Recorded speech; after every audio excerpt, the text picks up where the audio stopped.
एक बार की बात है, गौतम बुद्ध अपने शिष्यों के साथ एक गांव से दूर किसी बड़े नगर की तरफ जा रहे थे। गर्मी के दिन थे और रास्ता भी बहुत लंबा था। गौतम बुद्ध अपने शिष्यों सहित बहुत देर से चल रहे थे, जिस वजह से उन्हें बहुत प्यास लगती है। वहां से कुछ ही दूरी पर बरगद के वृक्ष की एक घनी छांव थी। सभी लोग उस वृक्ष के पास पहुंच जाते हैं। महात्मा बुद्ध अपने शिष्यों सहित वृक्ष की घनी छाया के नीचे विश्राम करने लगते हैं। बहुत देर से चलने की वजह से सभी का गला प्यास से सूख रहा था। ये बात बुद्ध जानते थे। बुद्ध ने अपने एक शिष्य को कहा, आप इस बरगद की छाया से 20 कदम दूर जाकर बरगद की 2 बार परिक्रमा करके वापस आओ। शिष्य वैसा ही करता है जैसा बुद्ध ने बताया। परिक्रमा के बाद जब शिष्य महात्मा बुद्ध के पास आया तो बुद्ध बोले कि क्या आपको किसी ठंडी हवा का अनुभव हुआ था? शिष्य बोला, हाँ महात्मा बुद्ध, उस उत्तर दिशा की तरफ से मुझे कुछ ठंडी हवा की अनुभव हुआ था। शिष्य की यह बात सुन महात्मा बुद्ध शिष्य से तुरंत बोले कि उसी दिशा में चले जाओ जरूर, वहां से कुछ ही दूर पर एक तालाब अवश्य मिलेगा। उस तालाब से सबके लिए पानी ले आओ। शिष्य उसी दिशा में जब कुछ दूर जाता है तो वहां सच में एक तालाब होता है। तालाब देख शिष्य बहुत प्रसन्न होता है और तालाब के निकट जाकर जैसे ही तालाब से पानी भरने वाला होता है, तभी शिष्य की नजर वहां दूर तालाब में कपड़े धो रही कुछ स्त्रियों पर जाती है। यह देख शिष्य मन में सोचते हैं कि यह पानी तो गंदा हो गया है।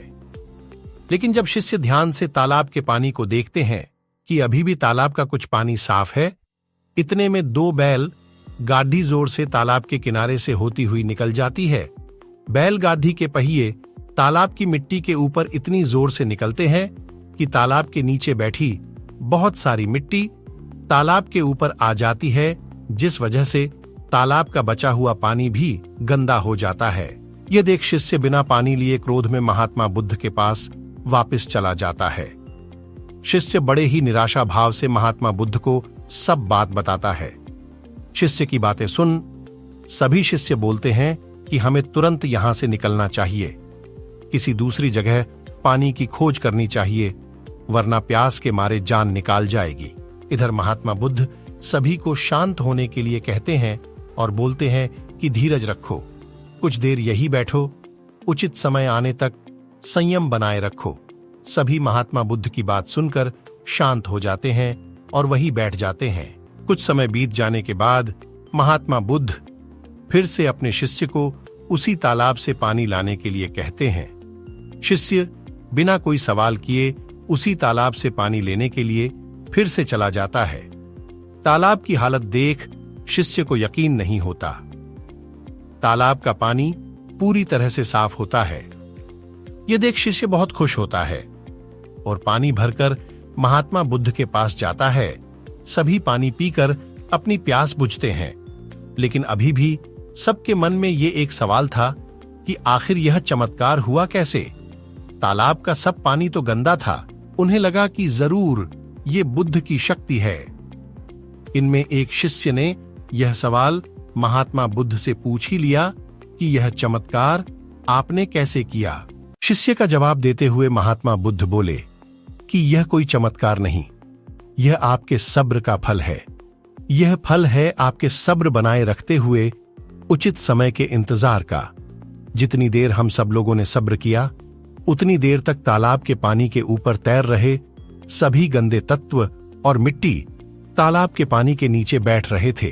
फिर इतना बोलने के बाद महात्मा बुद्ध शिष्यों को एक सीख देते हुए कहते हैं कि जैसी स्थिति हम लोगों के समक्ष आज आई है, वैसी ही स्थिति और मुश्किल दौर जिंदगी के हर मोद्दाह पर आएंगे। तब उस समय भी आपको ऐसे ही संयम बनाए रखना होगा और अपने विवेक से काम लेते हुए ही आपको एक उचित फैसले के साथ सही नतीजे पर पहुंचना होगा। हर मुश्किल दौर में सब्र रखते हुए ऐसे ही शांत मन से ही कोई फैसला लेना चाहिए जिसका आपके और दूसरों के लिए अच्छा हो, क्योंकि ऐसी स्थितियों में लोग अक्सर गुस्से में आकर अपना सब्र खो देते हैं और गुस्से तथा जल्दबाजी में गलत काम और फैसला कर बैठते हैं, जिसका बुरा परिणाम उनको भविष्य में देखने को मिलता है, जिसमें खुद का नुकसान अधिक होता है। कुछ परिस्थितियां जीवन में ऐसी होती है जहां हमें सब्र बनाए रखते हुए उचित समय का इंतजार करना होता है, लेकिन लोग अक्सर यहीं पर अपना सब्र खो देते हैं और उचित समय आने का इंतजार नहीं करते, जिस वजह से उनको आगे चलकर दुख और मुश्किलों का सामना करना पड़ता है।